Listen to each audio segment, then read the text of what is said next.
Assalamualaikum warahmatullahi wabarakatuh. Hari ini kita belajar pendidikan agama Islam dan budi pekerti dengan materi cabang iman, Syu'ab al-Iman, dan keterkaitannya dengan iman, Islam, dan ihsan. Capaian pembelajaran ialah peserta didik memahami beberapa cabang iman, Syu'ab al-Iman, keterkaitan iman, Islam, dan ihsan. Tujuan pembelajaran. Diharapkan setelah mempelajari materi ini peserta didik dapat 1. Menyebutkan dan menjelaskan beberapa cabang iman, Syu'ab al-Iman. 2. Menjelaskan hubungan antara iman, Islam, dan ihsan.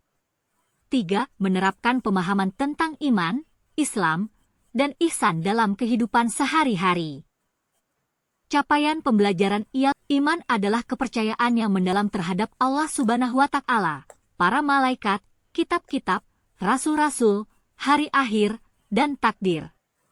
Iman meliputi aspek hati, lisan, dan perbuatan. Ruang lingkup iman yaitu 1. Kepercayaan. Kepercayaan terhadap Allah Subhanahu wa Ta'ala sebagai satu-satunya Tuhan yang berhak disembah.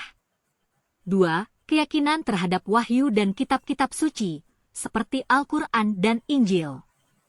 3. Penerimaan terhadap rasul-rasul Allah Subhanahu wa Ta'ala, termasuk Nabi Muhammad Shallallahu Alaihi Wasallam. 4. Pengakuan terhadap hari akhir, termasuk kematian, kiamat, dan kehidupan setelah kematian. Iman adalah kepercayaan yang mendalam terhadap Allah Subhanahu wa Ta'ala, para malaikat. Syu'abul iman ialah cabang-cabang iman yang terdiri dari berbagai tindakan dan sikap yang mencerminkan keimanan seseorang.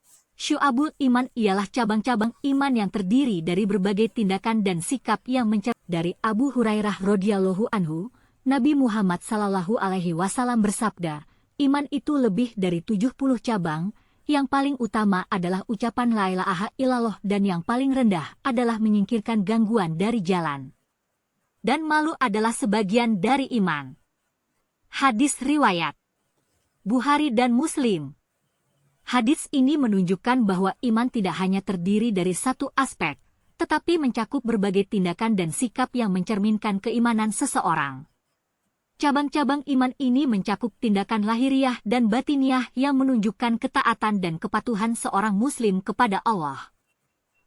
Dari Abu Hurairah radhiyallahu anhu, Nabi Muhammad sallallahu alaihi wasallam bersabda, macam-macam syu'abul iman. Ada beberapa contoh dari cabang-cabang iman. Yang pertama yaitu kalimat syahadat. Ini merupakan cabang iman tertinggi karena adalah sebagai pengesaan terhadap Tuhan Yang Maha Esa. Kemudian yang kedua yaitu sholat 5 waktu yang juga termasuk dalam rukun iman. Kemudian membayar zakat, melaksanakan puasa di bulan Ramadan, menghormati orang tua, berakhlak mulia dengan menyambung silaturahmi bersama tetangga, saudara, kemudian menghindari segala perbuatan maksiat dan malu, di mana dikatakan bahwa malu itu merupakan sebagian dari iman. Hubungan dari iman, Islam, dan ihsan. Iman, Islam, dan ihsan itu saling berkaitan erat, di mana iman adalah pondasi, Islam adalah jalan, sedangkan ihsan adalah tujuan. Iman yaitu kepercayaan yang mendalam terhadap Allah Subhanahu wa Ta'ala, beserta para malaikat, kitab-kitab, rasul, hari akhir, dan takdir.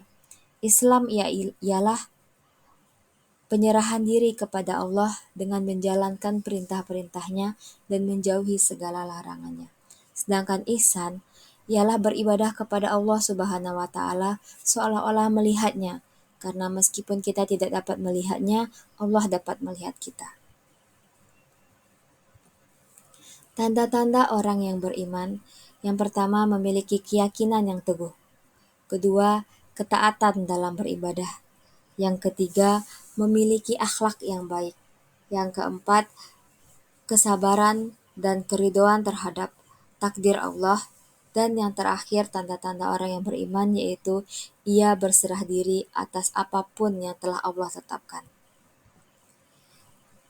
Implementasi iman dalam kehidupan sehari-hari. Yang pertama, dapat diwujudkan dengan menjaga sholat 5 waktu. Memastikan untuk selalu menunaikan sholat 5 waktu itu tepat waktu dengan khusyuk. Kemudian berbuat kebaikan dengan membantu sesama tanpa pamrih. Setelah itu, yang ketiga, menjauhi perbuatan tercela, menghindari segala bentuk perbuatan dosa dan hal-hal yang dilarang oleh agama, seperti berbohong, mencuri, atau berlaku zalim. Kemudian berkata jujur. Selalu berkata jujur, berkata benar dalam setiap situasi. Kemudian menghormati orang tua, berbakti kepada orang tua dan memperlakukan mereka dengan penuh kasih sayang dan hormat. Kemudian menyayangi sesama, yaitu ialah dengan memiliki rasa empati dan rasa kasih sayang terhadap orang lain, serta berusaha untuk saling menyebarkan kebaikan.